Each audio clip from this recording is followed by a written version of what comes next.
Hello, everyone.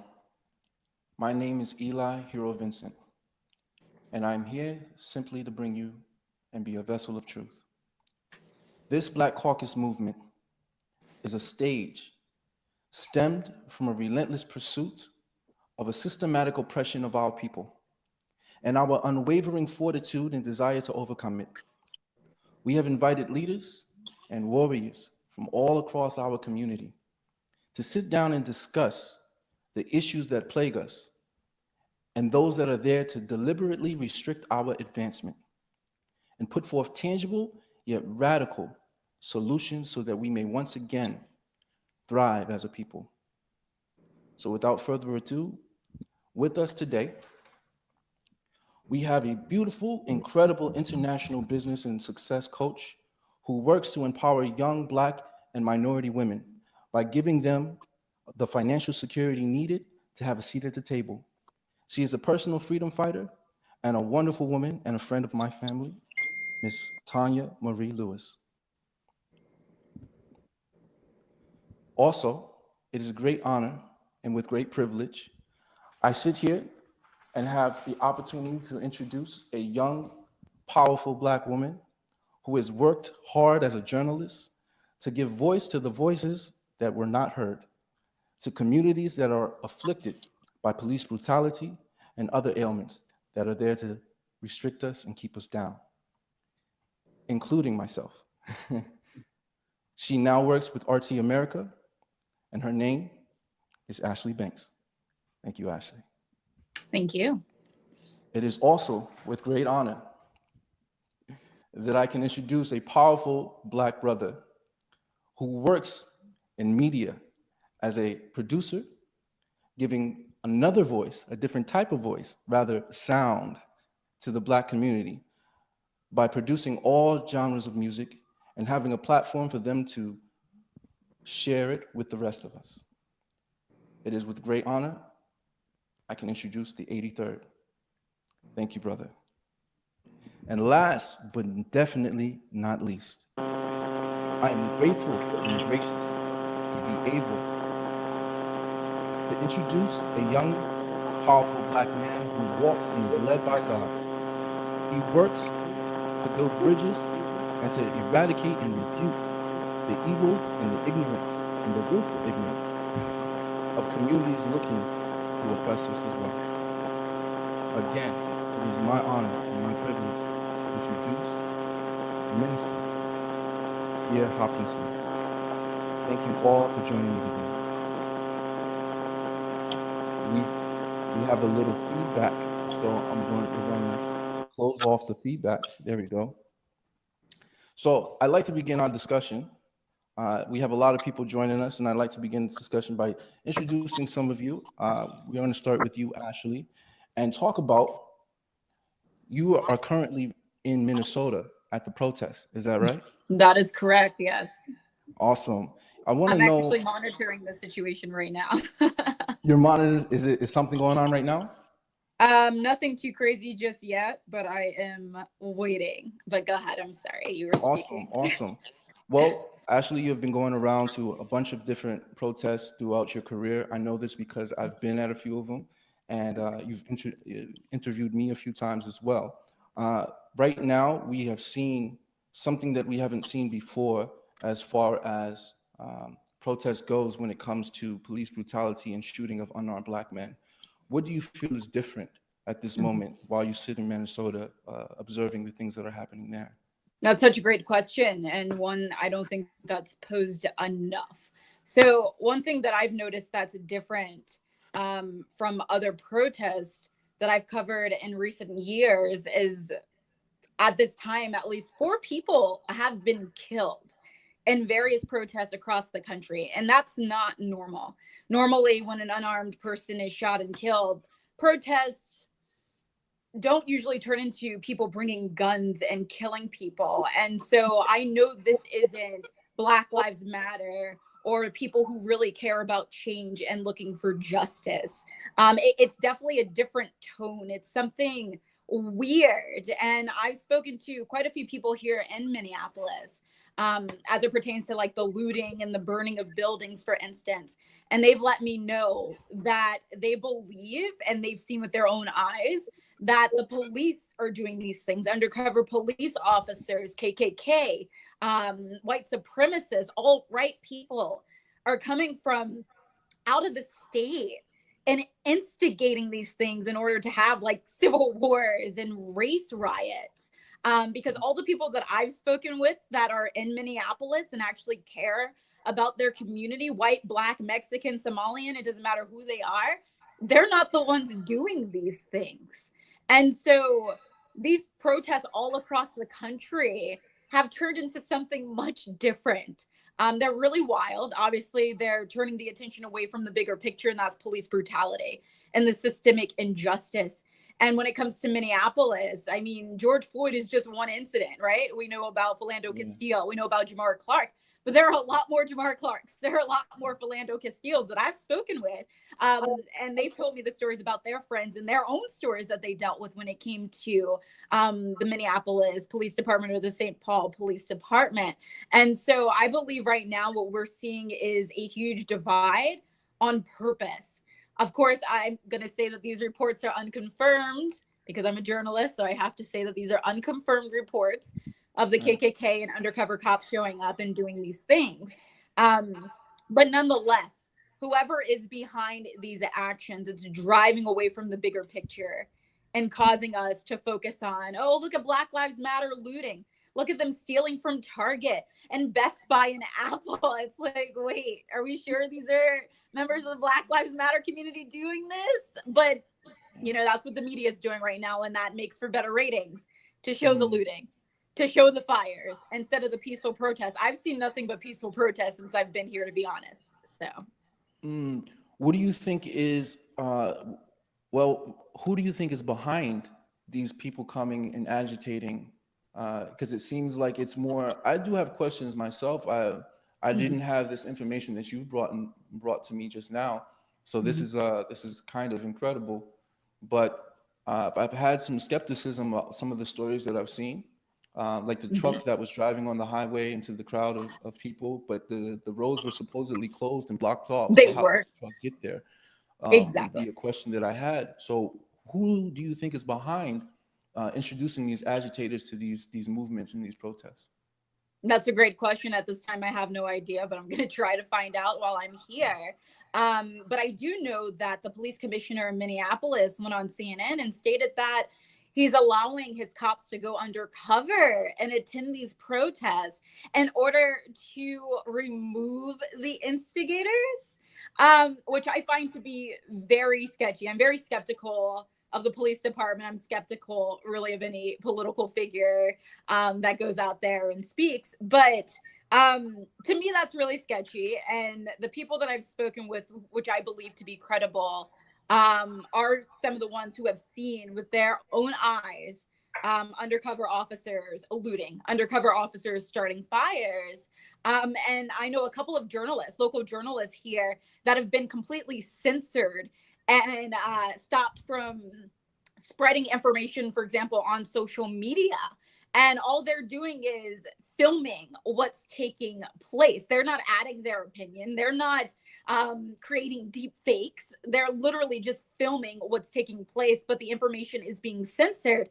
And there's really only one story that's being told, and that's Black people are being destructive. They're using George Floyd to basically be crazy, damage buildings, vandalize them, burn them down, and steal whatever they want to steal. When it comes to that driver, which is insane. I almost attended that protest. I was actually on my way to attend that protest before that happened. And it happened on Interstate 35 West. They actually shut down the roads at 5 p.m. Here, listen, the day before, they shut down the roads at 7, right? They were like, we're shutting down that major highways at 7. A curfew is going to go in place at 8. Okay, whatever. You let people know way in advance. But then yesterday, some people didn't even get the alert, but the people who did get the alert that the highways were going to be closed, they got the alert 2 minutes before 5 p.m. that the highways were going to shut down. What? It's insane. It is insanity. So when that happened, there were loads of people, I'm sure you saw the footage, loads of people peacefully protesting on the highway. And this guy just comes barreling through. Luckily, everyone was alert and paying attention. And they're like, we got to get the heck out of the way. So nobody was injured, anything like that. But the people dragged the man out of the trailer. Some people say they believe the demonstrators were going to kill the man. I wasn't there. I don't know. But I did see video as soon as people dragged the man out of the trailer, police got out of their cars and they started basically tear gassing people. And it's just like, you're going to tear gas people when they almost got killed. Yeah, I noticed that as well. Some of this stuff, I don't understand what's happening in these protests. I mean, I've been to a lot of them, and I mean, I've helped organize a lot throughout my life, or at least throughout the last 10 years. And I've seen just incredible things when it comes to police or it comes to agitators. It's just some sort of psyops that are going on. I've witnessed it. It's incredible. And this right now, I know it's nothing different, but the way that it's going about and the thing that is enticing the mass majority of people to do, I don't see what that goal is and what they're trying to accomplish while doing that. We're going to come back. We're definitely going to come back around to this because it adds a good point to the rest of our discussion later on. I want to talk to you, Ms. Tonia. You are an international business coach, and you help empower young Black women. Something that I talked to you about before we got on this call was very interesting, and it was about the subconscious issues that we deal with of inferiority. Can you talk to me a little bit about how that applies to your field and what you're trying to accomplish in the work that you're doing with organizing and empowering young Black women and minority women? Mm-hmm. Absolutely. So first and foremost, I really do want to say thank you. Thank you for allowing me to be a part of such an important conversation, a conversation that matters right now. And for, just being so thoughtful to be willing to do something on the fly and pull everyone together and really sit in a heart space. I'm just really grateful to be here with all these change makers and have a place. And hopefully my intention would be to insert a part that I might understand in terms of the broader conversation, because obviously there's so much work to be done. So for sake of clarity, because I think it is really important to always be clear. So I work with women from all over the world, from every country and every age. I have the privilege when it comes to working with minority women of actually understanding a dynamic that I know that they live through, which is way different than working with a client in Italy or a client in Germany. I understand some of their dynamics. And some of the things that we were talking about were the fact that we do have an issue in our culture in regard to some of the traumas and the things that we're talking centuries of trauma, centuries of division, centuries of systemic oppression that literally on a cellular level create belief systems and feelings of inferiority that are subconscious. And we can see that what you and I were talking about was the fact that we have to get at the core of this.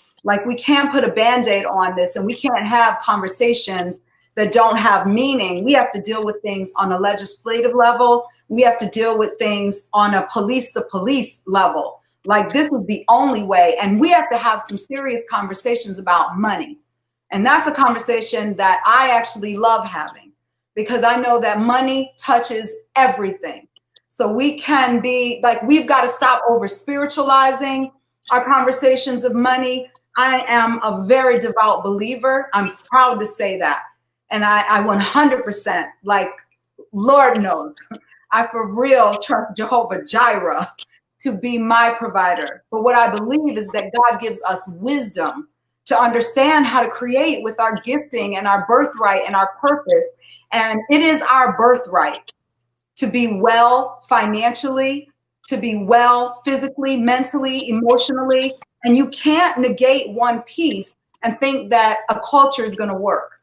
And I think that our culture, and I happen to be mixed up with a bunch. So what I also love about being a part of this conversation in terms of being a mother of 6, and especially having Black sons, and Black son-in-laws and my extended spiritual sons. I know and have seen the pain. Like, I've never felt so frustrated than how I felt in this last week. And just looking at this whole, all of these atrocities that our men have been expected to live through forever. And it's not just our men, it's all of us. It's male and female. But I think the thing that we have to think about, and that I think, is that we've got to look at our role in this. And until we get more of the monetary strength in our communities, we are not having the seat at the table that we need.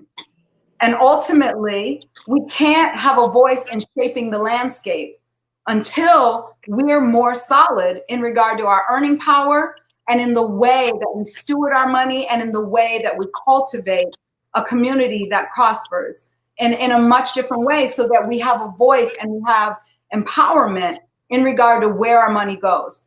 And then the way that you're connecting the two is, if we don't get whole and we don't get healed, we're also in a space where we ask for less. It's all subconscious. The way that we show up in the world, I see the difference when I'm working with certain ethnicities in regard to what they feel they deserve in terms of compensation and in terms of what we'll actually allow in, and then where we actually place it. So that's my feeling right now, is that we need some power players, period. And so it's a matter of understanding your value, saying, because we don't understand our value as a whole, there's shadows, like as if there's shadows of racism within white people, even if it's unintentional, is their actions when they say certain things or they act certain ways. It's not that they're actually trying to be racist or intentionally oppressive. It's a derivative of their history.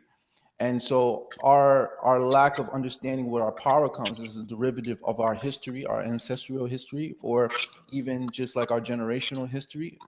And it's a matter of being aware that we need to talk to each other, and being aware that we are kind of taking away from our own power by the way that we speak and the things that, in our own actions, our unintentional actions. And then somehow, if we have those conversations, we can pull back our wealth and then realign ourselves with the real value, and that's going to open doors. Is that correct? It's deeper than that. We've already crossed. We've done that. We've done that forever. And if we don't stop doing the same thing, we're going to continue to get the same result. We need to call forth our healers. We need people that have the literally degrees and understanding and the professional ability to help us heal on a subconscious level, on a cellular level. We can have all these conversations, but we're still working from the same default programming. So you know how, like, if you turn on a computer, the default programming is there and we can type in a different font, but we return to that default program. We have to change at a subconscious level. And that takes organizing, and that takes money, and that takes calling forth leaders that are equipped for that, and being sincere to get, whether that's, you know, using the church as a vehicle. Like, we need the spaces created, we need the voices created, but we've got to heal at the core. Because right now we're having conversations and we're doing life and we're showing up based on our belief system. And our belief system doesn't have anything to do with what other people are doing. Whatever other people do, that's a separate situation. It's our internal compass. And that's how we decide what we do. That's how we make money. That's how we do relationships. That's how we do health. That's how we do conflict. That's how we do anger, frustration when we feel oppressed. And that's why we're not organizing at higher levels. This conversation isn't a new one. This conversation was done before I got here, and I'm 50 now. So we're needed. Don't look like it. Thank you. We got to get to the core.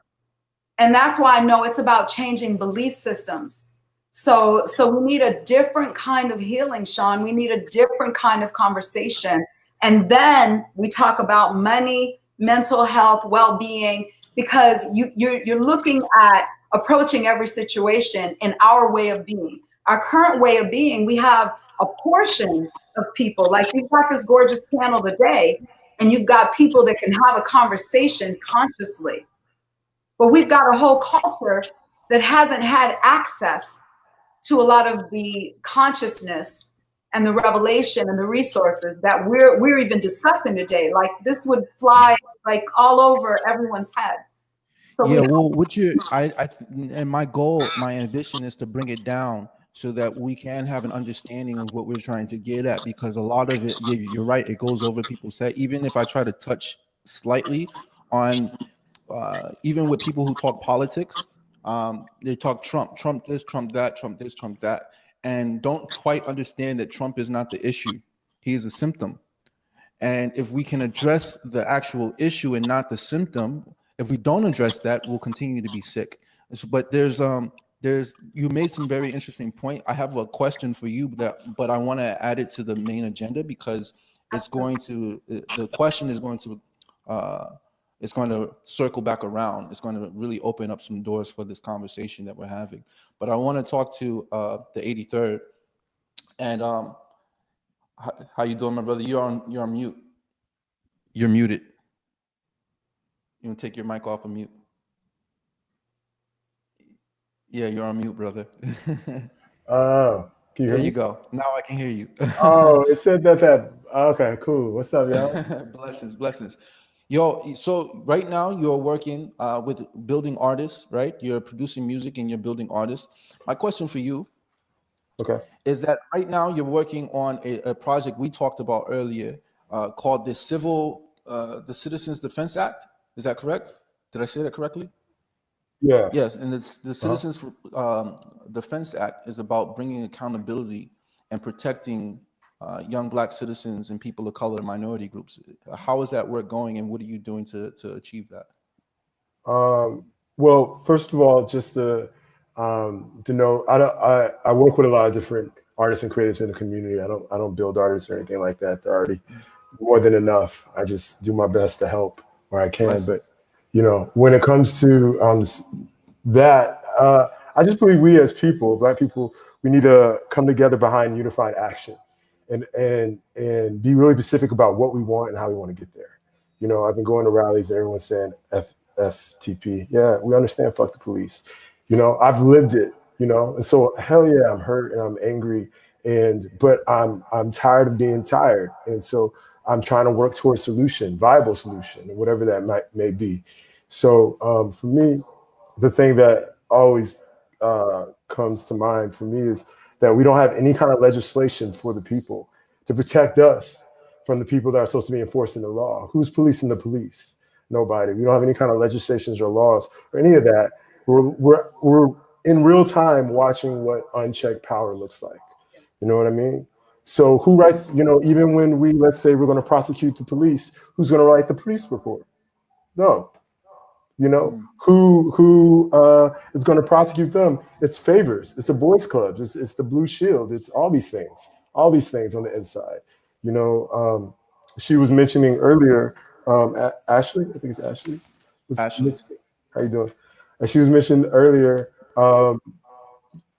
it's all the inside game from the KKK, to different representative parties, Aryan Brotherhood, Marines, all the, from in different civil services. There's so many ties and so many relationships and so much power that's being held in the 1%. And they control the narrative. That's why it started Sermon 3. So people of color and people who've been systemically oppressed, whether queer or punks and the lower class, well, not lower class, but people that just might not have as much fiscal money, can have representation on our terms, and we can tell our story. And media controls that, and then people believe that, and they're brainwashed and stuff. And so it's important for us to have a leg to stand on.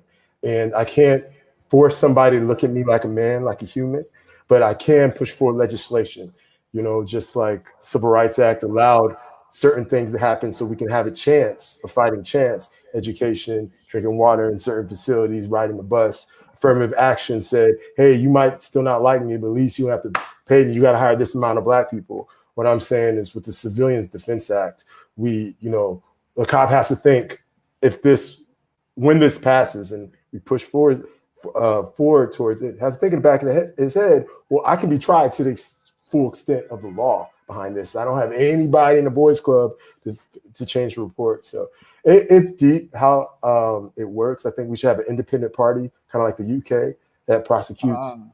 Interesting. Yeah. How do you pass in your vision, right? Yeah. How you say that you see that, and you agree with Ashlee that most of our systems are actually, this is also a good point for Tonia as well, that most of our systems are funded and infiltrated by a certain type of corruption that is all throughout, up and down. Yeah. So if the system isn't broken and the system works just as it's supposed to work, how do you get certain legislation like that passed? How do you work toward that in a system like that? That's why we march. That's why we sit in. That's why we use numbers. Right now we have the energy, but nobody's asking for anything. We're saying we're mad. You have power in the people. There's literally power in the people. And so when you demand it, when not only protest, but you boycott, that's why people sat in and refused to leave until you listen to me. When you take the power that's happened all over the world right now, and if we move to push these agendas, then you're going to see change. It's only when you hit their pockets, and kids are willing to put their bodies on the line. You see kids fighting and do that, but it's still, imagine them having the same kind of nobility toward a unified action in a cause. Like, I'm going to stand here and I'm going to do what's necessary. That was the spirit of the civil rights movement. It's not like they wanted to get hurt. They're not like they're trying to start fires. They said, I'm willing to walk across the bridge and face dogs, hoses, these things. This is not a game for us. So I'm not trying to make this into a movie. I just want to be okay. And I'm willing to do what it takes. That kind of action and that kind of response indicts change, So you're saying with a coordinated civilly disobedient, well, are you saying just civilly, or are you saying disobedient actions to the status quo? Because the status quo is already infringing on our human ability to live and to have rights, to have human rights. So our first step is to take this action of being civilly disobedient, and then that if we can coordinate a massive civilly disobedient actions, then that is the work that we should be doing to push toward getting accountability when it comes to the things and the atrocities set forth against us. Yeah, there was with the civil rights movement, you had different churches. It started in a church, and you had people that came on from all kind of walks of life, but they were central behind what they were specifically trying to pass. I think that we have to move past the people's faith, their sexual identity, orientation. You got to put all that to the side if you don't agree, and say we are all people, specifically people here for Black people, for the liberation of Black people. And we need to move Black Lives Matter. All these BCM, this new things have to come together under one kind of goal. You have a lot of parties that are broken off and kind of doing everything, but nobody's joined it. There's no central, and there's so much infighting with stuff, you know what I mean? And there's just like, we really have to learn from Martin and Malcolm and the Black Panther Party and everyone before. From both of them. Yeah. Both of their ideologies and put it together and find a new, it's like there's a whole slew of individuals and intellects and academics throughout history that are put forth some sort of structure for us to kind of learn from. Right. But instead of saying that this one person or this one way of trying to accomplish this goal is the only way, that's not accurate. Throughout history, we have to learn to be innovative. That's what you're saying. Facts. We have to learn to be innovative. We have to put the cause before ego. It can't be about clout.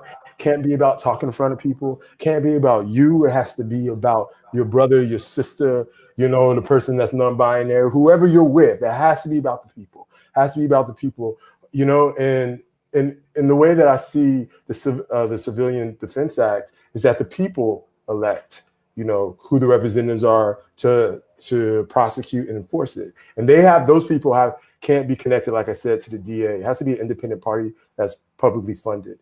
The UK just dropped that in 2018, not as built out as we can do, but we got to get it airtight too. Because just like when we fought for legislation to have our freedom with the Emancipation Proclamation, they put that amendment, which is the 13th, that actually slavery still exists as due punishment for a crime. So, Exactly. So this has got to be airtight. You know, civil rights movement's got to get rechecked every 25 years for it to be valid again. We got to, So we got to get all our legal brothers and sisters together and make it airtight. I understand. You know. Blessings. Minister Hopkins, I have a question for you. We started a conversation, and I wanted to delve deep into it. I think there's something up with your mic. I'm on. Can you hear me? Yeah, that's great. You were discussing with me about building empathy, and empathy is being able to feel what other people are feeling, having that same understanding that same emotion that people are feeling through their experience. How do you encourage people to have empathy for either outside of our experience, right? Who are not Black or white or who are from another country, et cetera, et cetera. How do you get them to empathize with something that they don't know how to experience or they've never experienced? That is it's an excellent question, my man. Excellent question. Before you go on, can you unplug your mic and then plug it back in? Oh. Can you hear me? Yeah, it's just a little feedback that's coming through your mic. Oh, okay. Well, I've got on the headphones, so I don't. That's fine. Can you not? That's fine. I can hear you just fine. Oh, okay. 83rd said he couldn't hear me. You're all good. Okay. All right. So it's not an easy answer, and I won't say that it's a quick answer. And the reason why I say that is that my personal position, Hero, is that God has put in place my wife and I in a very, very unique situation. And our growing together, man, has been a phenomenal journey. And God put us in a place where we were able to dialogue with those who have no common experience with Black people. And it's not an easy thing when you try to build empathy, because we have to be willing to sit at a table and have the strong dialogue and strong conversations. And each person's life has to be interconnected in order for that empathy to happen. And I told you this morning that when we talked, that I was having a conversation with a pastor friend of mine, a white pastor friend of mine, and he was letting me know how this whole situation was, you know, causing feelings in him and where he stood with that. He says, but this is what he said to me. He said, if it was you, man, he was like, if it was you, because I know you, because I'm connected to you, he was like, man, I'd be there in no time flat, man, trying to figure out what's going on, and me and that police officer and things of that nature. And I get that. I understand that, because he and I have a commonality. We've learned each other. We've broken bread together. And so he has that. But building that empathy with someone who you haven't had that with, that's a little bit more difficult. But we have to be willing to see it. I gave an example like this. I said, just say that there was a healing plant that if you applied it appropriately, it would bring healing to a people. But if you put the plant in your church, in your office, in your room, and you looked at it and you grew it, doesn't mean that it's applying any healing. It's just in the room.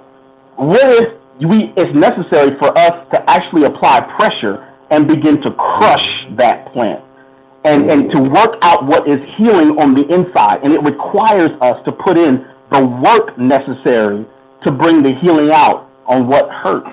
And I said, and that is what requires for me as a Black man and anyone who is not, that we have to both work at crushing this plant to apply the appropriate healing.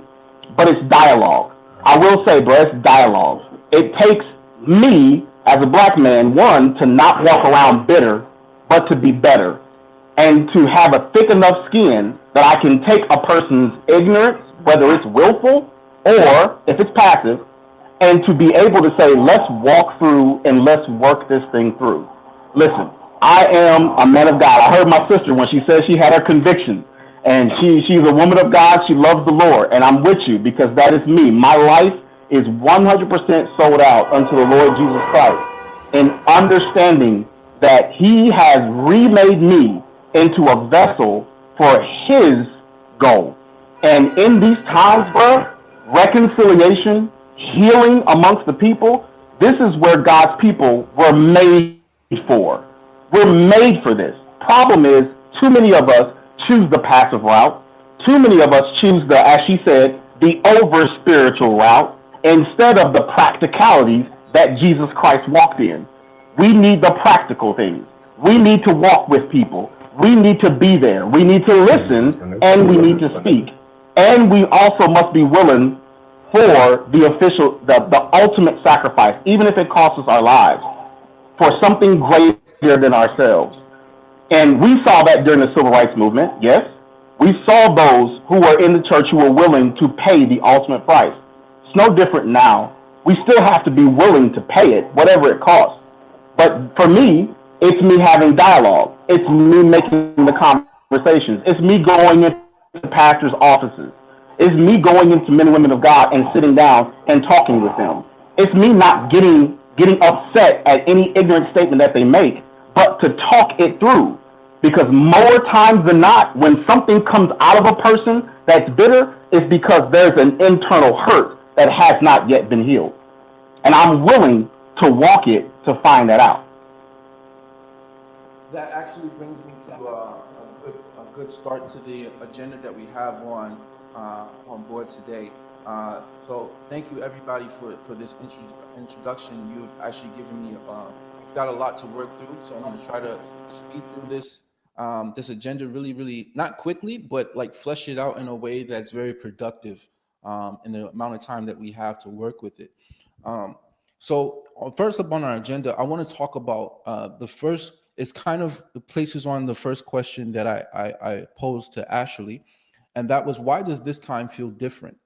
Right? We've seen that we have gone through arrest every shootings every week. We have a statistic of maybe 3 to 5 unarmed people are killed by police a week. So it's not something that we are unaccustomed to seeing and unaccustomed to feeling. But at this moment, I don't know whether it's because we've sat at home for so long, we've disconnected each other from feeling and touching and being able to really have a vulnerable intimacy, a physical intimacy with each other, and be able to touch you and say, I'm here with you, hug you and kiss you and say that I'm here with you and that I love you. We don't have those interactions right now. We're feeding it as best we can through the screen. But is there a collection? Why do you guys feel, all of you, I pose this to all of you, why do you guys feel that this time in particular is different and all this rage and all of this anger has come out? Now, Ashlee had brought up the point that there is a lot of agitation from outside forces that is seething and enticing this anger to come out to the surface. But talking to family members, they also feel this anger and this pain and this hurt, and myself included. Lord knows that when George Floyd died, my refrigerator is enjoying a nice hole from my fist that is not getting back. So I feel the pain and I feel the anger too, but I agree with the sentiment that this time does feel a bit different, as if there's either an opportunity to recapture something that we've lost long time ago, or I don't know. Or I don't know. But in your opinion, why do you feel this time feels different? We can start with you, Minister Hopkins. You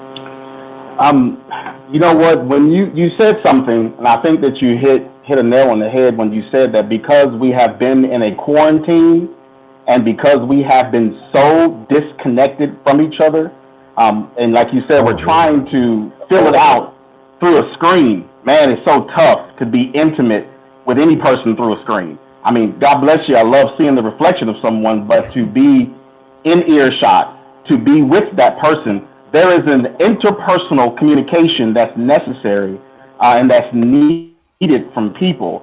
And when we've gone so long without it, I think that there's a reverberation, man, that's being felt when an atrocity like what happened with George Floyd, when it happens, bro, we feel it different.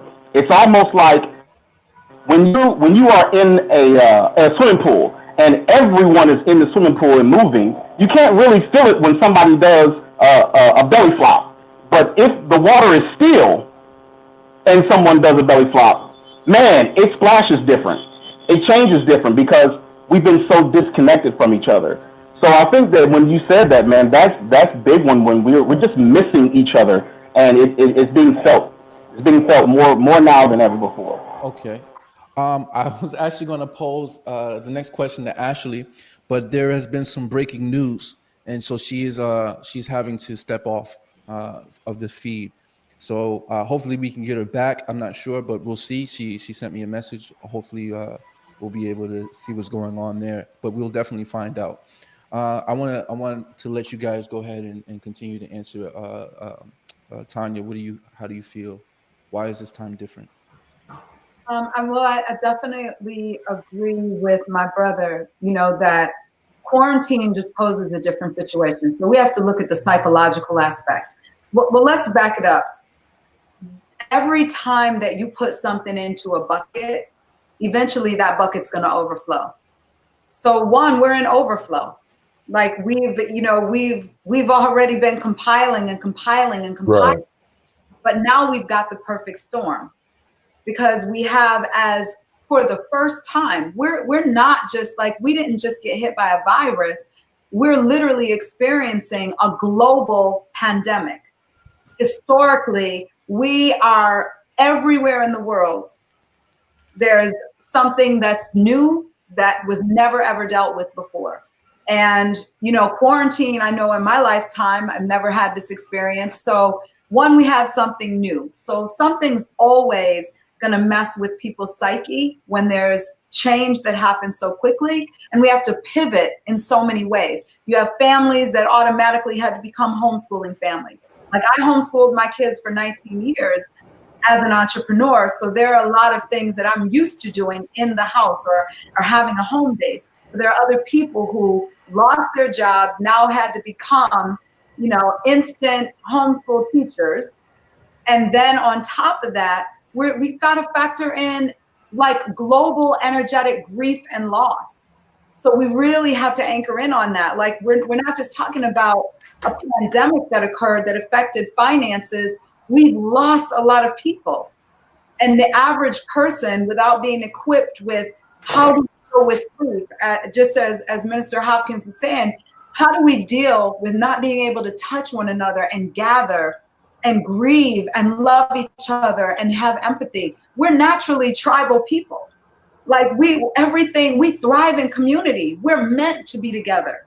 We're meant to touch. That's how we actually stay well. And so now we're dealing with some of the most horrendous things on top of people who are already financially frustrated. People are afraid.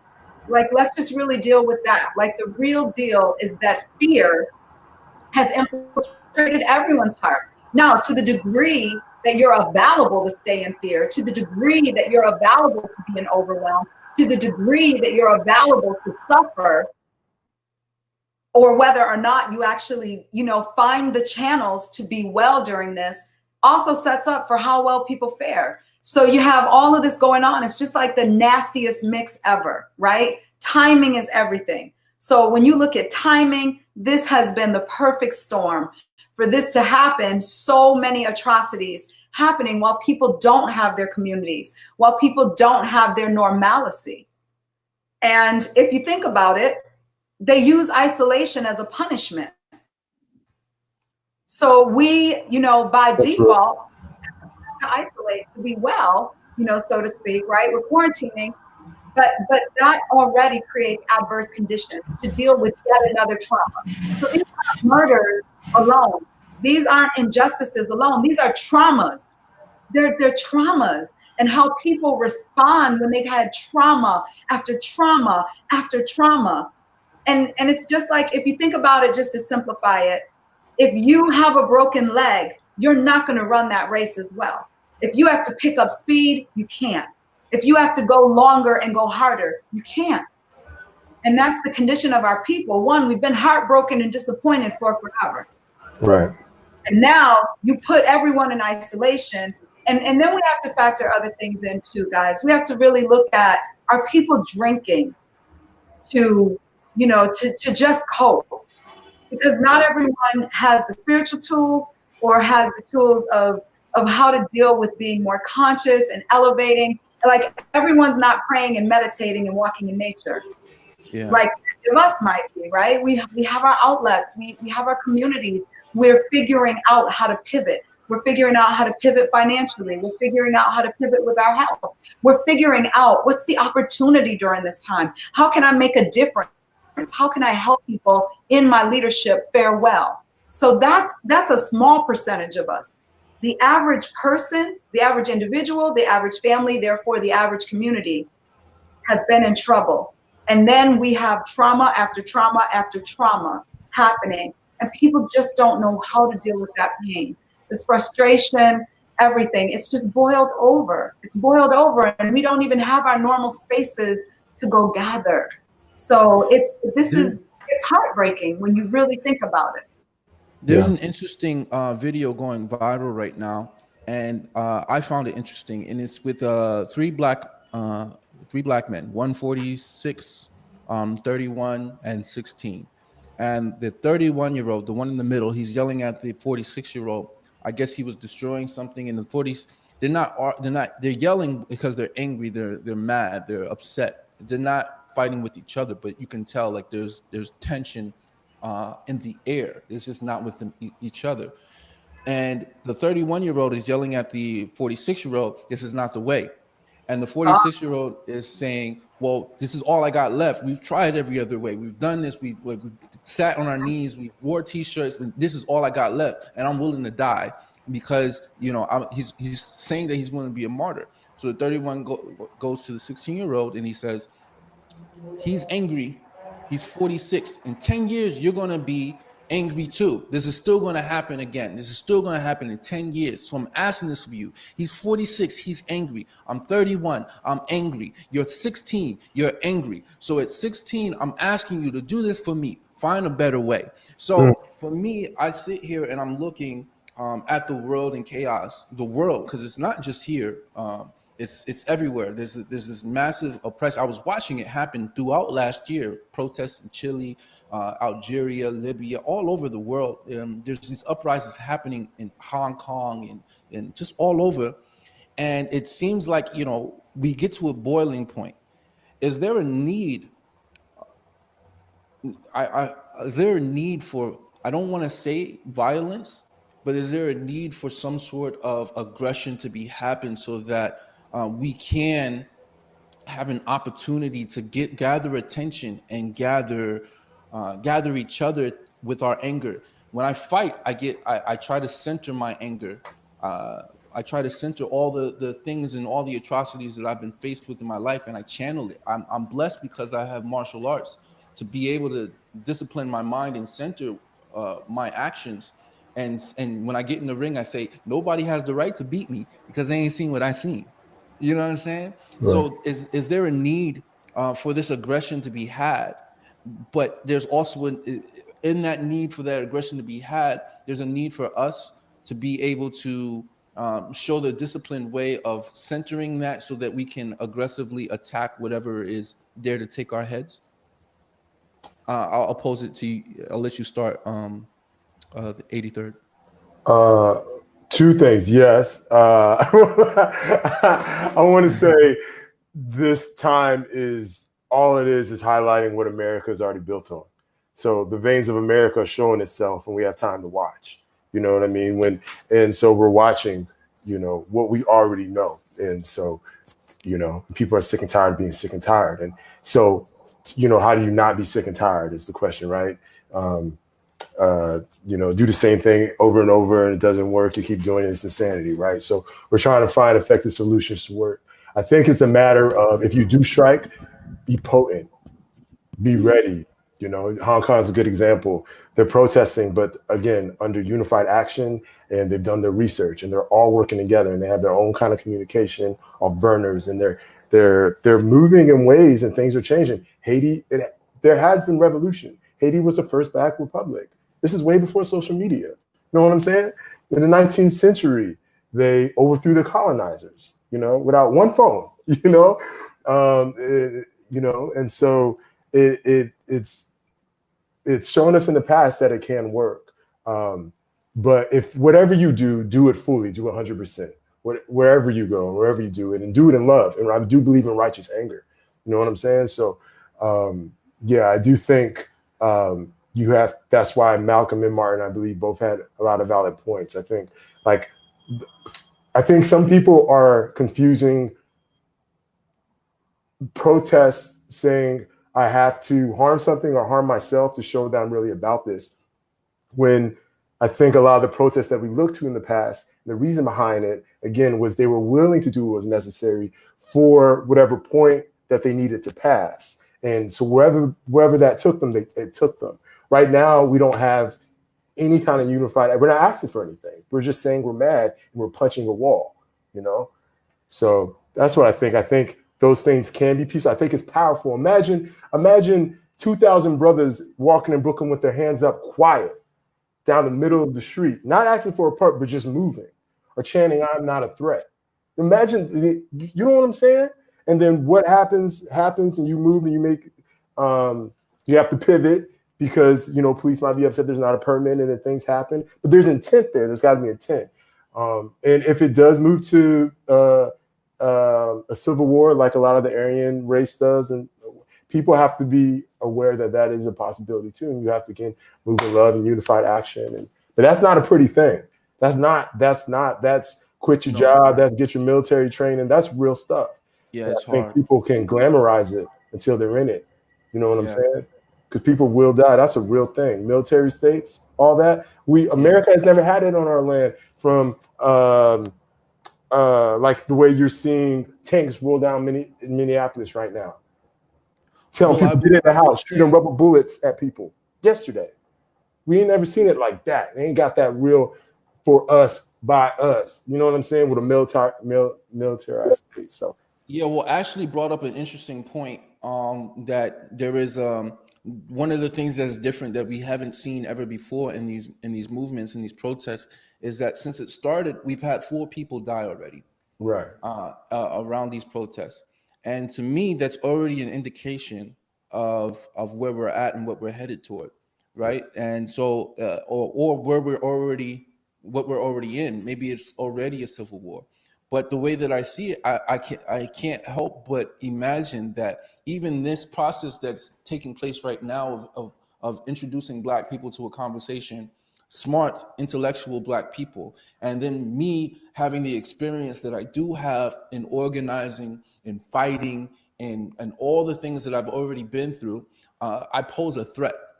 And so my that's already in my head. And so my thought and my question to you guys would be, what kind of actions could we take? Either should we be more cautious? Should we take more action into moving forward to equipping ourselves to be prepared for these scenarios? Absolutely. And knowing if that's something that we have to do, how do we do it while being safe? Absolutely. All right, we can start with you, Minister. You made the point in the question you posed about, the action, the anger, what can a person do? And you said you have the honing of that anger because of your martial arts, and I don't have martial arts, brother. I couldn't, I tried that one day and they told me I had to be experiences because of what I had been through with my father, my stepfather, my community, having to even deal with racism, very active, very in front of my face. I've had to deal with the KKK. I've had to deal with skinheads. I mean, I've had to deal with the racist people, young and old. I've had to deal with these things firsthand, and I remember how bitter it made me because I didn't feel like I deserved it. So I toted pistols. I threatened people's lives. I had no problem with dumping at somebody and blasting at somebody. It didn't matter to me at that time. But I will say that when I did submit my life to Christ, He was the one who changed my mind. He was the one that opened me up to His law, His truth, and His way. And with that, God gave me peace that passes understanding. He gave me a peace and an ability to see with better eyes. And now I understand the scripture when it says, be angry, but sin not. Because anger is an emotion, and everyone is entitled to that emotion based off of what you've been through or what happens to you. You are allowed to be angry. What you choose to do with it reverberates, man, and it produces fruit. We have to always be careful, and we have to always think about how our actions not just affect us, but affects doing the linear look at it as how it affects to the left and to the right, but also when it looks at generationally how it affects my children. As my sister said, she is a mother of 6, and I'm a father of 4, and I'm blessed to have my 4 children. Everything that I do, I scrutinize because I realize my children have to deal with my actions and the fruit, the seeds that I choose to sow with what I do. And so even when approached with something, I am always putting it before the Lord, asking for wisdom as to how to go about the thing. Because there is always a time and a place for everything. Ecclesiastes chapter 3 is always a time and a place for everything. There is a time to fight, and there is a time to stand down. There is a time to speak, and there's a time to be quiet. Our issue is that we struggle with the discernment of when to do what. Because there are times when we are speaking, but that speaking is not producing a fruit of righteousness. And there is a time when silence is not producing a fruit of righteousness. And so a discernment, man, is so important, and choosing to have that active prayer life. And like I said, not being over spiritual, but realizing that what God puts in front of us is in front of us for our hands to deal with. I can't just pray over my children and that's the end of it. No, I am still navigating them and molding them and righteously manipulating them, and to help them to grow and to take the will for themselves, to learn how to stand and to learn how to fall and to learn how to get back up again if they do. And so it's so vital, man, as we push forward in this, that we stand together. If we kneel together. You talked about, the 83rd talked about that unified front, man. Unity is not a passive thing. It's active. It requires an intertwining of materials that may come from different sources. That's not easy to do, man. I don't sew, but I've seen people who do sew. And when you try to put materials together, it's not always easy. But you find a way to make a thing work with the intent, 83rd, that you said.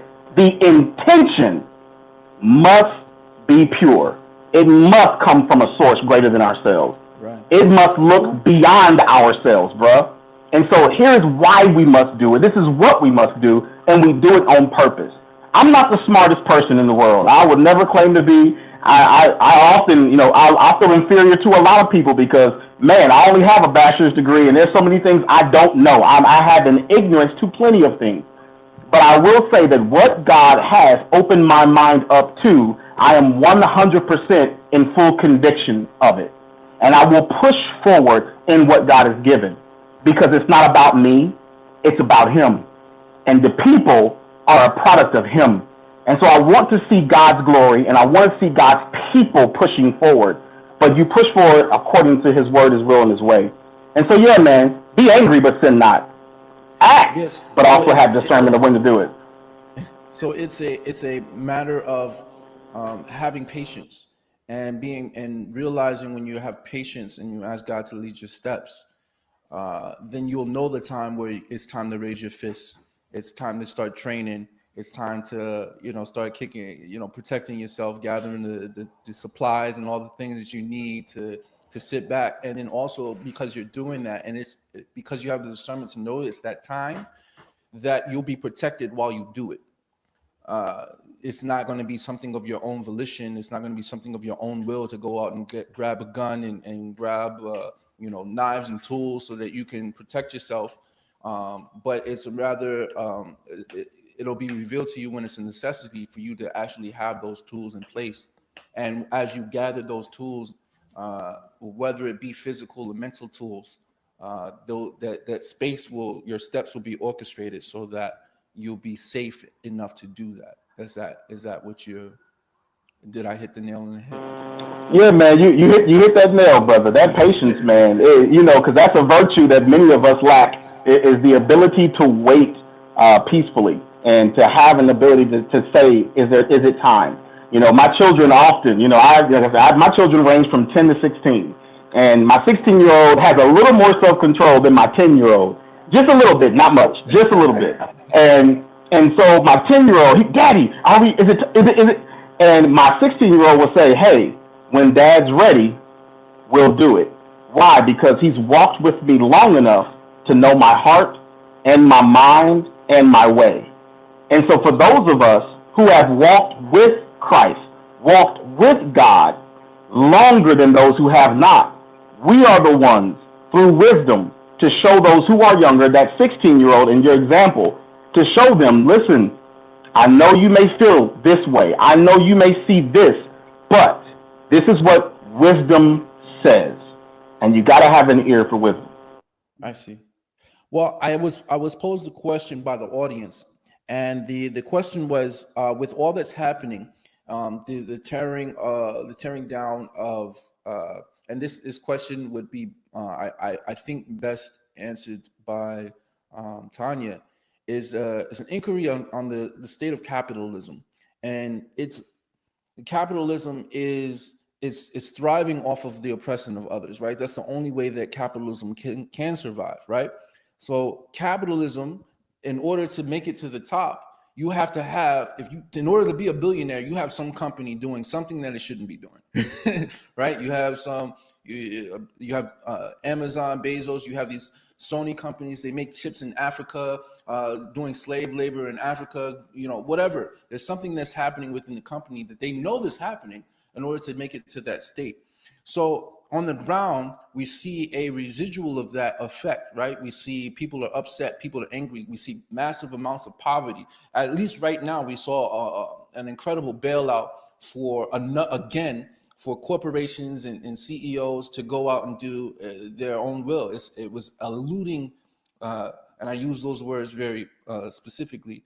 It was a looting of the Federal Reserve. It was a looting of our taxpayer money. It was a looting of wealth, and the corporations got to do that.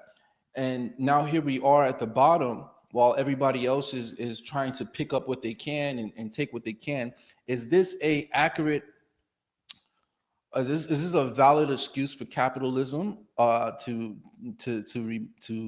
get rid of, or to move forward towards something different? I don't know what that would be, but these conversations, I would hope we could accomplish what in the future we will want to see and how we can make it toward that.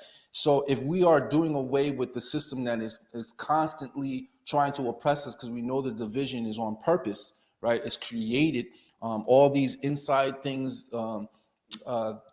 agitators joining protests that have no business doing. They're coming from out of state to create these scenarios of aggression and uprising and unrest.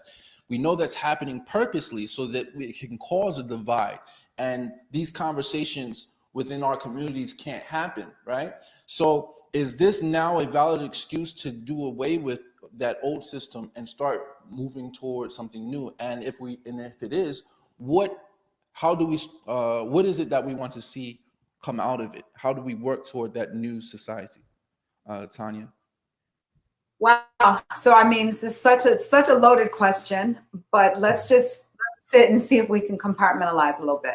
So the first of all, I feel so blessed that I'm a part of this conversation, because the dynamic, contribution here has just blessed me. And this speaks to what we need more of, right? Like, I'm sitting here listening to 83rd, listening to my brother, and I'm just like, these dudes are this is like, I'm learning, I'm growing, I'm realizing why I think certain things and what I believe. And let me say this just to start, as we talk about, these big problems when it comes to capitalism or anything else. Something that both of my brothers spoke to are what's going to be so mandatory. One is And I just actually posted this earlier, because there are times, just as Minister Hopkins said, you need to sometimes quiet yourself and ponder so that you step with clarity. And it is about knowing what your next move is going to be. One, letting God guide you, I believe. Like we're in such a critical time in life. We should know by now that we genuinely, in and of ourselves, will not have the product or the result that we really genuinely desire. That it's going to take the supernatural. It's going to take discernment, revelation. It's going to take a kind of guidance that's beyond what we have.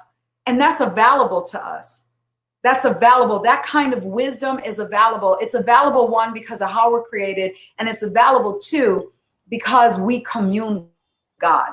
So I do think, just from a personal belief system, that we have to be asking those questions. We have to quiet ourselves to get the guidance. And then we have to focus, and we have to organize, and we have to strategize and step with clarity. We can't go anywhere if we know what our biggest intention is. And when we have clarity, just like the 83rd was saying, then we know what we're asking for. Right. Then we know what we're actually solving. As he said, that takes away all the other agendas. We're laser focused, and nothing becomes dynamic until you give it focus. But we have to know what we're focusing on. So when we've got the guidance, now we've got the clarity, we're stepping with clarity. So we're not doing what's not necessary and what's not essential to getting to where we want to go. We're asking for the elements that are going to give us that win. Right. And so we've got to get clear on what we want that win to look like. And then now we can talk about these other things. So when you talk about capitalism and all these powers that be and how this has been done, I think what came in my spirit was everything isn't about doing everything different. Sometimes it's about doing it differently. And that means you're making a personal change or you're making a change for the greater collective. It's not taking everything away. It's doing it differently. And I think that my personal belief, and the one that I brought to my legacy, because I also agree with my brother when he said, like, our kids, like my children and my grandbabies, I know that I'm living my legacy every single moment. Everything I do is a legacy moment. Every way that I show up, every response, my countenance, the way that I'm going to react to a situation, the way that I approach it, my children and my grandbabies and all those that in some way I'm a mentor to. Everyone, that's a legacy moment. So we can't be like, we just can't be all over the place, flying off the seat of our pants.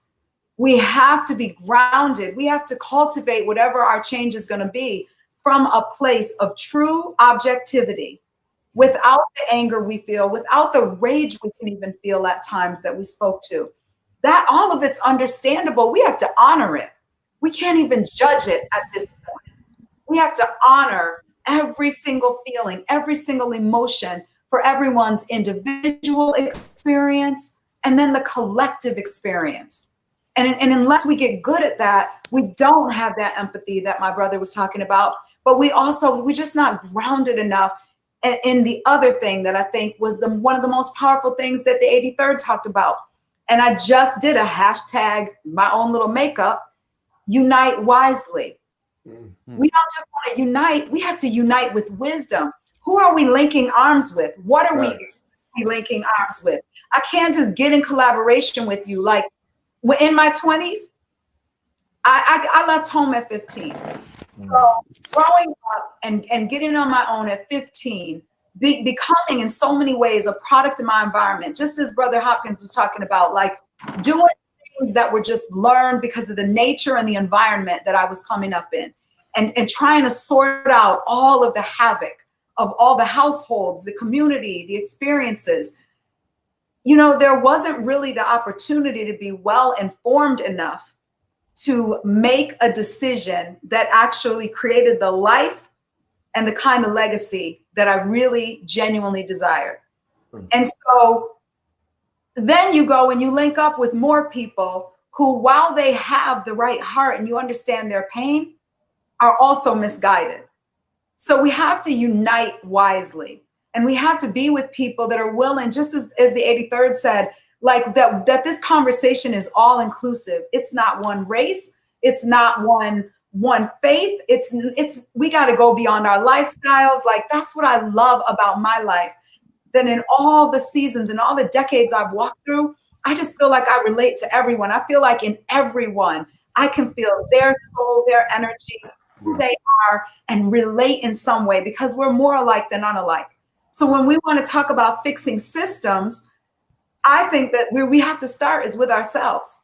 And I'm actually, you know, a lot of times this starts to probably irritate people that for a long time have just gotten addicted to victimization. And hear me by my heart, I've been there.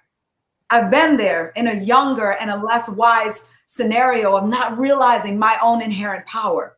When I didn't know my power and I didn't understand that I could cultivate anything, first in my mind, that I have the blood of ancestors who already did what needed to be done to empower where I'm going, that I have divinity, that I am divinity, that I'm sacredly endowed with all of God's power and wisdom. Like, when I didn't understand that, I felt disempowered. I felt like I didn't have the kind of access that other people had.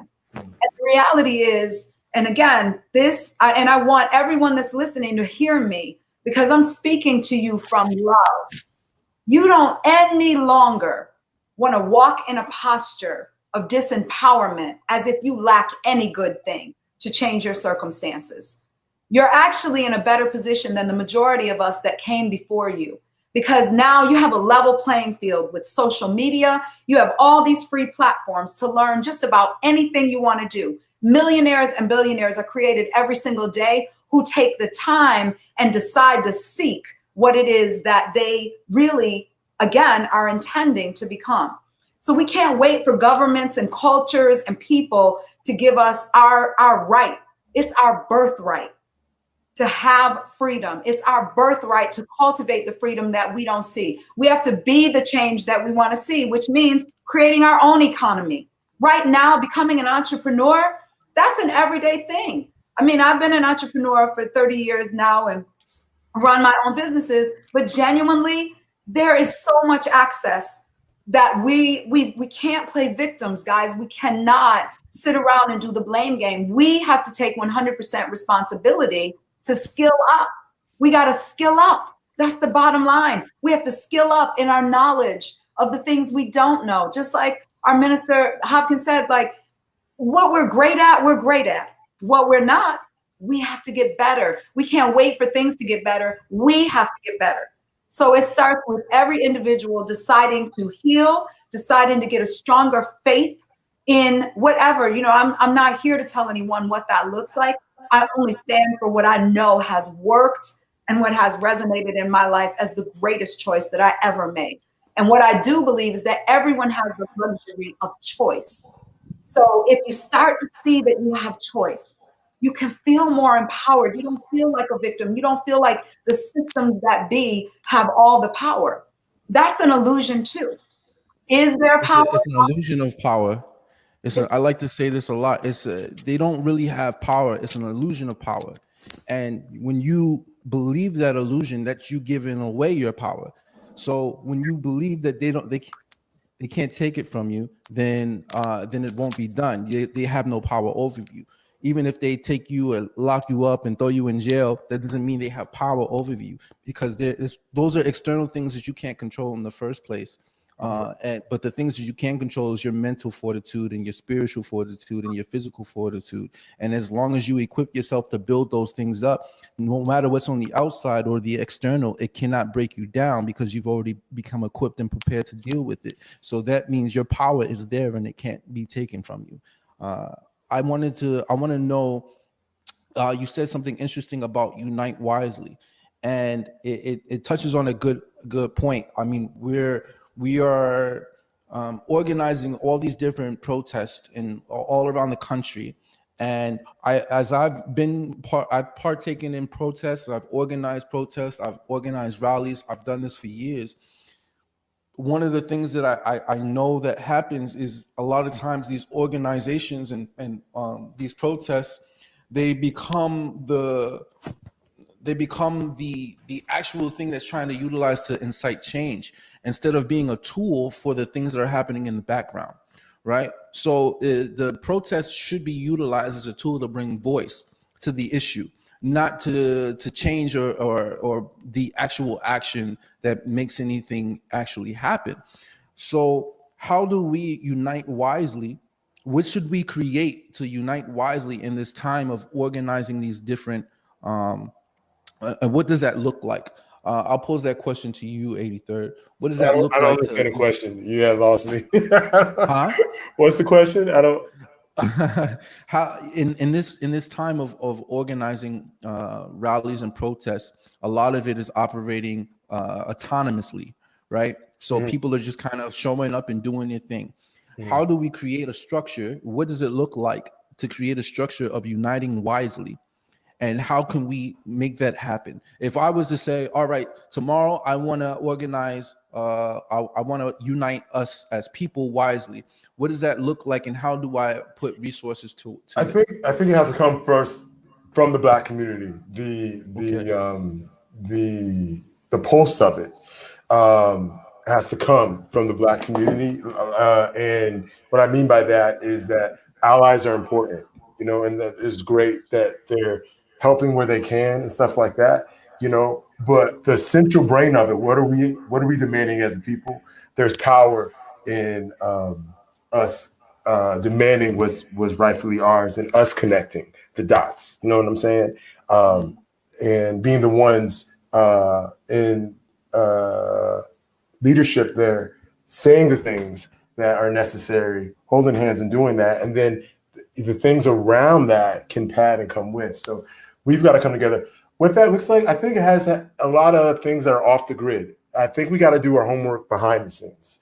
Again, we have to rally behind what exactly we're demanding for first, and connect the dots behind the scenes. So a lot of activists, we're going to have to be talking, phone numbers, looking over the agenda, making sure we're on the same page, and then announcing it to our circle of influence. You know what I mean? And then people from there can figure out how and where they fit in. But these things could be powerful. We could be doing a protest. Imagine the same inline protests in multiple cities across the nation at the same time. Imagine at 12 p.m. everybody stopping and walking. Well, I'm at a point where I'd rather not imagine anymore and start making it happen. Yeah, right. But you know, you got to hope first, you got to see it, and then you got to do, right? Yeah. So I wanna orchestrate our these, and for henceforth on. This has been a very powerful conversation, and I appreciate everybody coming through, and I think that our viewers do appreciate it as well, having these conversations. And I first want to say that anybody who's watching, who's looking to get connected to any of these people on the panel, you can also email or direct message our platforms, and we will get you connected to all of these powerful individuals so that you can increase your life and find your direction in which you want to go. There's a question out here which it actually pertains to what I just said, is do we know who we are and why we are here? For me, I do know who I am. And if I could answer this question, I would say for the people who are watching, we do know who we are. We are people who are meant to be in service to each other. And if we act in service of each other, then you will find that your life has meaning. You have purpose, right? We are always seeking for purpose. We are always seeking for understanding of why we wake up in the morning. It's simple. You live in service to others. You find out what you're good at, what you're passionate about, what you love, what you're good to do, what you're talented at, and then you utilize it to be in service of others. And I guarantee there is nobody on this earth who ever lived in service for somebody else doing what they loved and said, I hate my life, or I don't know what the meaning of my life is. You feel fulfilled every day as you wake up in the morning because you're doing what you love, and you're doing it in service to making somebody else's life better as well, to inspire them to do so. So with that said, I say I agree with everything that you said, 83rd, what kind of steps should we take next in order to make that happen? Well, I'm drafting a doc now. I have a Google Drive. I'm doing the research behind what that looks like. I think. How do we get involved with you on that? You can email me at the 83rd. That's THE, the number 8, the number 3, RD at sermon3recordings.com. Sermon like message, number 3. Recordings with the S.com. I'm also everywhere at the 83rd, Twitters, and my socials are at Sermon3. DM me if you want. But yeah, we need people that legally can help flesh it out. You know what I mean? People that can add on, because there's a lot of things into it to get it really airtight. You know. I see. Just go from there. So that's your next step. That's what you need. You need legal resources so that you can flesh out this document, the citizen. And connecting with other civil rights organizations. Like I would love to talk with people at BLM and other people so that we can be having the same concrete agenda. And y'all, everybody in this panel, you know what I'm saying? Like saying, okay, bet, this is what we're going to do. This is what we're demanding as people, you know, protection. You know, there's nobody enforcing law to the people, to law enforcement. So getting real serious about that. Minister Hopkins, how do you, in your opinion, how do we unite wisely, and what does it look like? What action should be taken to make this unity happen so that we can come together as a more powerful structure and put forth, whether it be legislation like the Citizens Defense Act, put forth our own kind of document that separates us from a system that looks to oppress in the first place.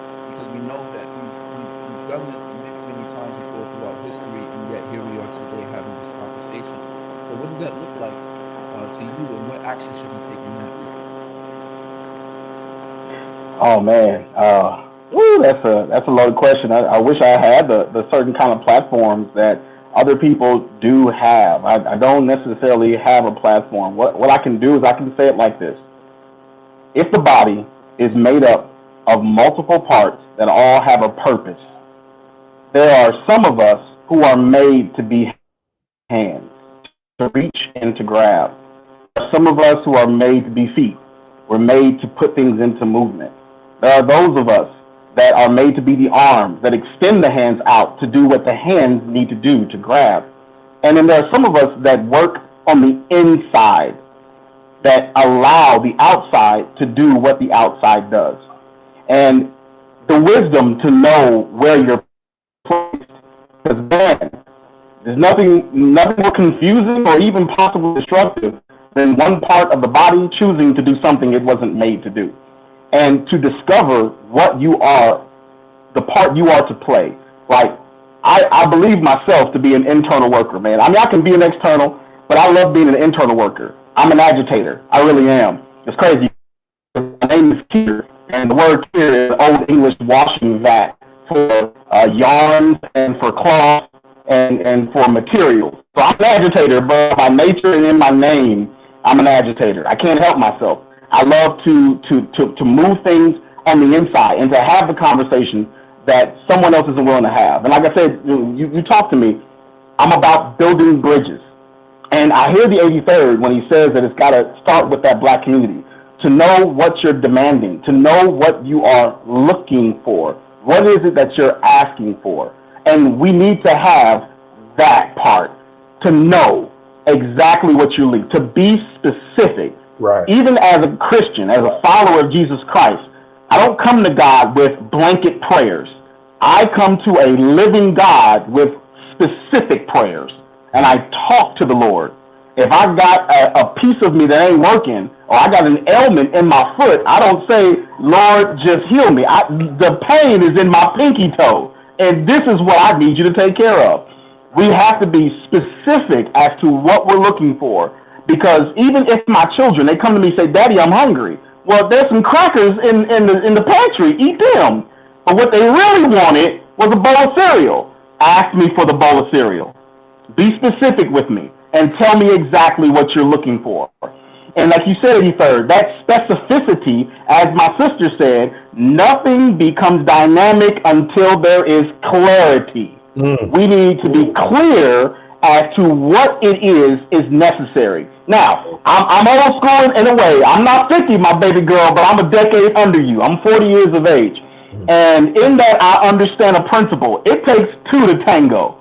All right? It requires two. And yes, there's one side that has to come from the Black community, but because the very society and the world by which we live in is not a living, breathing HBCU. It'd be nice if it was, but it's not. It's not an HBCU.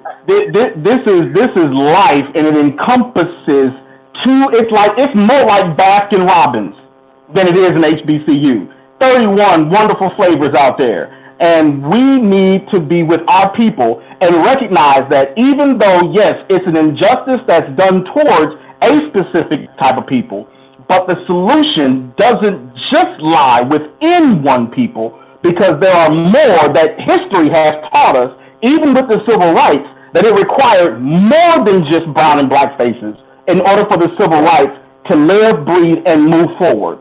Right. So the necessity for us to be able to reach and to build the bridge and to sit at the tables and to go forward. Like, I can call my brother and say, listen, we got to talk. And do you know anyone else who also needs to have this conversation? And then you market, you network, you find the people who know people. 6 degrees of separation between us and everybody, right? You find people who know people who know people. And you find a commonality, and we make a decision at that moment that we're going to do. Because God says, I love this in the scriptures, it says that God gave us the keys of the kingdom. And I know people misquote it and they say keys to the kingdom, but actually the scripture says keys of the kingdom, which means they're keys from the kingdom given to us to unlock something or somebody. That means that you might not be the one, but you may be the one who has the key that unlocks someone else. And so I just think that with us, it's a necessity for us to see it, like she said, with clarity, what we're looking for, what we're going for, what is our aim. Policing the police? My God. Bruh, that's a tough one right there, cuz. Yeah. Is it possible? The thing is that when you said you want action, but you got to have hope, because hope deferred maketh the heart sick. But if a man hopes for something, he hopes for what he does not see. And so the question is what are we hoping for? Is it possible? Right. If there is 1% possibility for the police to be policed, then it's our responsibility to pursue that 1%. That's right. Because that one seed can produce a tree that produces many fruit that produces more seeds. But if we're afraid to sow the one seed, if we are afraid to sow the one seed because we think we need 20, you don't know what that one seed might do. And so I'm just encouraging, our people with it, man, that yes, what can we do? Yes. Can we talk? Yes. But it's about forward progression, and we keep going forward, and we keep calling. You made this call, we make another call. And we call until there's no one left to call. Martin Luther King sat around the table with many great pastors, but he didn't just stay there. He went to the White House, and he sat with the president. And he talked with those who have the ability to do, and you become an adjutant until something happens. Hey. I'm done preaching. I'm off my soapbox. Hey. Blessings, y'all.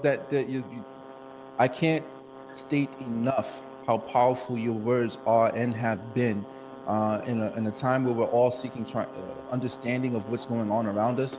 Where should we go? Where should we turn to? Who should we ask? Who should we talk to? I feel like I want to be able to provide a platform for people to come and pose those questions and hopefully get an answer that they've been looking for.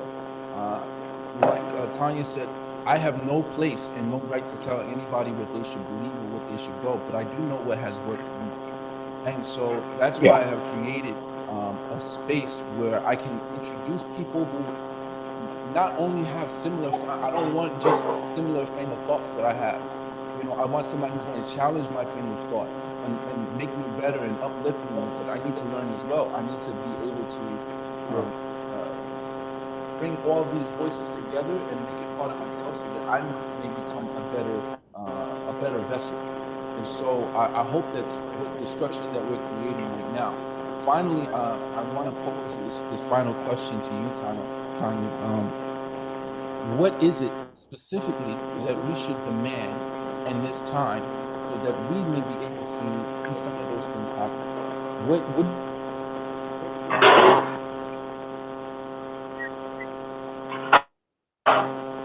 I'm sorry, not what we should ask for, but what we or what we can ask for, but what we should ask for. What specifically should that be?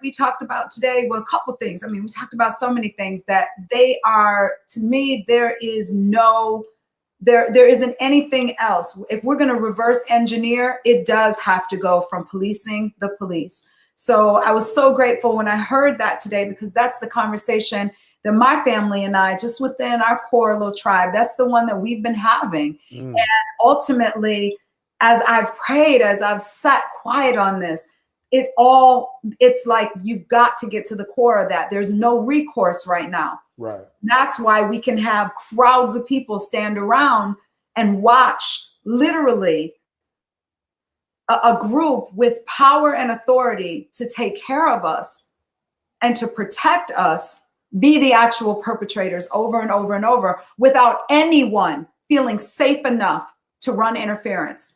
Right. And in any other dynamic, whether it's a parent to child, a stranger could come up and call an interference on an atrocity, on an abuse, and there's a recourse, and we don't have that in place. Right. And so ultimately, that's one piece that I do feel solid on. There's a lot that I could say just in a humility that I think all of us need to have, is that I just don't know. I just don't know everything. I don't understand all of this. And I think the more that we say that, we actually position ourselves to receive that. Just as both of my brothers and you, Sean, what we've said is that the people and the players that have the answers, as we open up for dialogue, like even people that are in obscurity right now, those that we don't even know what we're going to be called to. I didn't know I'd be here today. I had a whole other plan for my night in terms of entrepreneurial stuff and stuff with my family and other things. And, then I received the call for one of my favorites on earth. The reality, I'm saying yes. And I'm just saying, yes, I'll be a part of the solution. If we're not a part of the solution, then we are a part of the problem. So all I think we have to have right now is a willing heart, is one that says, God, I don't even know what to do in this situation. I see people hurting. I see atrocities. I see powerful people doing things that it feels like we have no recourse for. And this has been such a long-standing systemic issue. You can feel just like, what could I possibly do? And I think that what's important now is not to be presumptuous of who has those answers. That trip us up. Because a lot of the groups that were out there first. Personally, I feel like the millennials, that you all, the younger generations, I do feel a powerful, like I am so blessed. I'm constantly sitting at the feet of young people because there's so much wisdom that you all have acquired in for whatever reason God has positioned you to understand certain dynamics and to have a degree of voicing those things. But there has to be wisdom and there has to be composure so that people actually listen.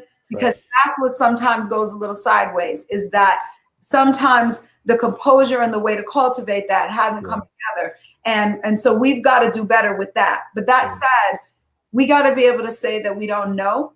And I don't know what my part is tomorrow. I only knew tonight at 6 p.m. because I'm asking God for momentary instruction, right? And that's in every area of our life. That should be in our business, in our health, in our relationships. We don't ever want to pretend that we even know who will get this done, because there's certain people that are in place right now that I think sometimes seem like the obvious leaders, the obvious organizations. But what I've seen about God is when things like this go down, and we've never been here before. We've never been in the middle of a pandemic and now all these atrocities, and there's an overflow and an outrage and a whole other trauma and situation, right? But what we do know is that when certain things happen that the least expected, and a person that's been doing their work, they've been healing, they've been preparing, they've been seeking God, or they've been available to just be a part of the solution, can be called out of obscurity. The unknowns, the ones that right now you might think are less educated, like I'm telling you right now, we better get good at yielding to letting God use whoever will be used in this. Because these pieces of the puzzle are going to come together. And some people, as Brother Hopkins was saying, we think we're a hand, but in this case, you're going to be a foot. Because as for me, like, I'm just like, all right, God, whatever. I don't know what I'll be called to. I don't know if it's going to be in my prayer closet some days, and if in another, it might be standing out, marching, or doing whatever it is, or giving, sowing seed, right? Paying for the legal things that we need to get taken care of, because we've got a lot of that to handle too. And that's why it starts with just really opening our hearts to ask, and in the moment. Because what I believe and what I do know well in this life is that we don't always get 5 steps out. We don't always get that clarity. We have to be clear on the mission. And then from there, we reverse engineer. So if we're talking tonight about policing the police, or we're talking tonight about changing some of the legislation, then we, just from the little bit of wisdom that we have, and then this beautiful conversation that's been had tonight, we know a few things that need to happen. We know that money touches everything, and we're going to need some money. And that's also just to be free. That's also to have the luxury of time, so that if you work, if you're called to participate in a different level, and you're called to put time into a cause, then financial freedom gives us, that buys us choice to do that too, so that you can still pay your bills and be an active participant. So we have to use wisdom. We have to use discernment for who's called to what, when, and how, because there's still an entire background that has to continue moving, right? To continue mobilizing. Like, I'm clear that as an entrepreneur, I have to keep building my business so that I have the freedom of choice to say, I can serve and I can give my time for a couple hours, because home is taken care of. And these things are taken care of. And my health is taken care of. So now I can show up fully, wholly. And everyone has to be thinking about that. So we've got to get really, really good as individuals. And then we just have to open our hearts. And then we have to remember that we're love. And we've got to come from a place of love. Love first and foremost now for ourselves, because that has not been honored and it's not going to get honored. So we're going to have to cultivate it in the sense of doing the work that needs to be done to protect ourselves. And we've had a conversation about how said, this is the one thing. This is the one way. There are many things. So it's just about being available right now. And then the thing that I was going to say is, when we're really sensitive to the ear of God, T.D. Jakes was talking about this yesterday, and I just love it. It was all on divine downloads. And one of the things that I pray over myself, and that I'm praying over our world, and that I always pray over my children, is that when we go to sleep, that God will minister to us. And that when we wake up, that he'll download divinely the answers, the solutions, the steps. And that when we wake up, we know them. We know just what to do. And even if it's just one small thing, because small details make up the big picture. Right. So it's just the one call that you make to your legislation. It's the one petition you sign. It's the one conversation that you have with someone that's different than you. It's the one time that you just hear God saying, just listen to them. Don't judge them for their lack of understanding or their lack of maybe something that like, we've just got to be good at the one thing. And then the next step opens up. So that's what I think this needs to be about. It's just like that old, I don't even remember who it was, you guys, but one of those movies, like, what are those? The Raiders of the Lost Ark. And it was one of those where he steps out. Remember, he's on the edge and he's got to get to the other side. And there's no bridge there. And literally it was faith of just taking the step. So we don't need That was the last crusade. yes. He knows his Indiana Jones. Don't test him. It's about to be a pop quiz over here. Pop culture. Tonight, Brother Hopkins. 500 over here. 83rd, what you got? You know what he's been doing in quarantine. Trivia, right? So anyway, but you remember that scene where he had to step off, and it's just the one step. It's the first step. And we've done it tonight, Sean, and I just thank you for actually cultivating this, for facilitating this conversation, for the divine plan to have been that you felt led to just spearhead this with who you felt were the right people. If we keep doing it that way, not being presumptuous, not taking ourselves out of the game, not overthinking this, and being sensitive and heartfelt and humble, then we'll do little things. And even if we miss the mark, because we will sometimes, we won't be so far out that we can't let God tweak it for us, that we can't allow the unfolding to be rectified. And so I think that this is just about having the willingness and trust that we better not think that we know how to do it all, and not be talking so loud and making noise and not making a difference. Because that's what I want for my generations. Like my heart, I wept this week just thinking about my grandsons, like thinking about my babies. Like it's not just my sons and all of my, like, we're all one global family. And that's what I think is beautiful about this. And I'll say this just lastly, as you move on to what's next, is that right now, we have to look at everything from a place of asking, what is this here to teach us? What is this here to teach me? What's the opportunity here? This isn't happening all against us. It is happening for us. And ultimately, right now, what we're clear on is it's for systemic change. Like, so much has to happen sometimes to where we come awake, like we're really awake. And now it's like saying, like, you got our attention. I know I'm not doing what I would have been doing tonight, because you know what? You got my attention. I've cried about things. I've talked about things. I've done what I know to do to make a difference and to create something different. But ultimately, now we're in the course of a new battle. And that's just it, and that's all. And we are well equipped with the Spirit of God to win battles the right way. And that's what we have to keep our eyes on. We need heavenly downloads right now. And if we'll sensitize and we'll get our intuition to a place that it's in the right space so that we can hear. We need to hear in the Spirit right now. We have to see in the Spirit. We have to walk in a way that we're so circumspect that we're not getting ahead on things either. And we've got to reel in. We got to be willing also to not be liked and to not be loved by everyone, to say what's really true. And so we got to pull some coats right now too. And I will, say that just for all of my brothers and sisters, like, I know you're hurting, but you want to step with clarity, and you want to step in an empowered way.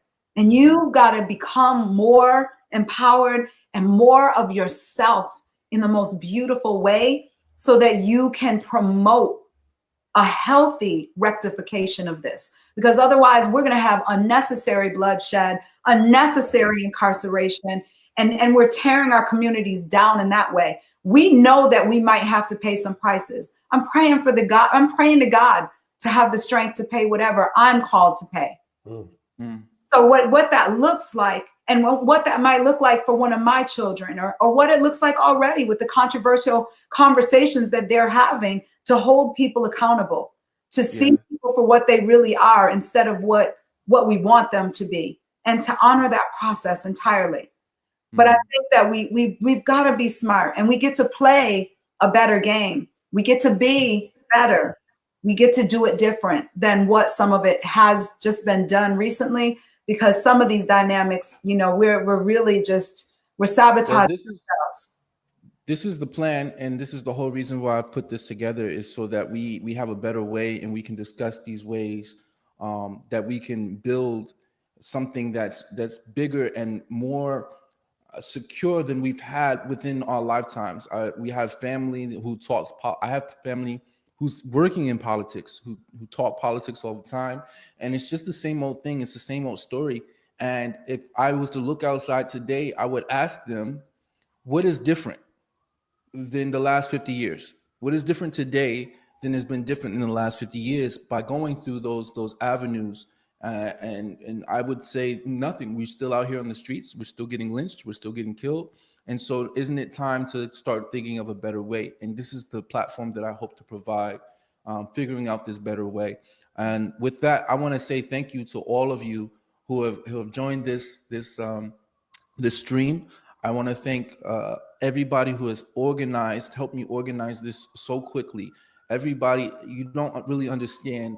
I don't show emotion very well, and I don't communicate very well because of all the things that I've seen. But I've seen a lot, and that doesn't mean that I'm because I can't show the emotion. Doesn't mean that it's not there of how appreciative I truly am.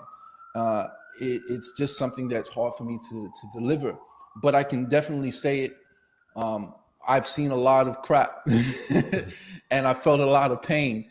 And for the people who have come together to put this together, I am more than grateful. I'm more than gracious to all of you who have helped me organize, who have provided your voices, and who have provided your ideas to make sure that we can invite and elevate and create a better future for all of us. So I'm truly appreciative, and I thank you all. There was a few lessons that we have learned. I have wrote down out of this. Policing the police is a good one, and I hope that we can discuss further of how we create a program of sorts where we can police the police. It won't be simply just like going out and holding cameras. We have to actually come up with a system where we can allocate resources to, and then create a structure where we can mobilize these resources so that the police can be held accountable to every action that they do on a daily basis, and not just when the camera is out, but even when we don't have one or the ability to be there. So I appreciate all of you for joining me today, and there will be more. We should have more conversations. This has been a 2-hour talk, and we are, all of us here today, this is the Blck Caucus movement, and we look to bring the truth and find a better way so that we can do more than survive, so that we can thrive. The Blck Caucus movement, you can join us on Patreon. Our Patreon is, you can take our email, is thebcm20@gmail.com. You can follow us there. Follow us on YouTube. Check out our YouTube streams. Also on 8Ball TV. 8Ball TV. We really appreciate all the platforms that have allowed us to do this today and in the future. We thank you. If you would like to donate to the NYC rent strike as well, you can go to nycrentstrike.com. We are also organizing for that. We will have more on that as well. There's so many thank you, so many shout outs I want to get to, but this has been a long talk, and it's been a very fleshed out and positive and progressive and productive talk. And I really think that we should go and meditate on it and pray on it and figure out all the things that we can do and how to allocate those resources right now. So thank you again. Thank you, thank you, thank you. I can't say it enough. God bless you, and have a blessed and safe homestay. Bye, guys. Blessings, my man. Blessings, blessings.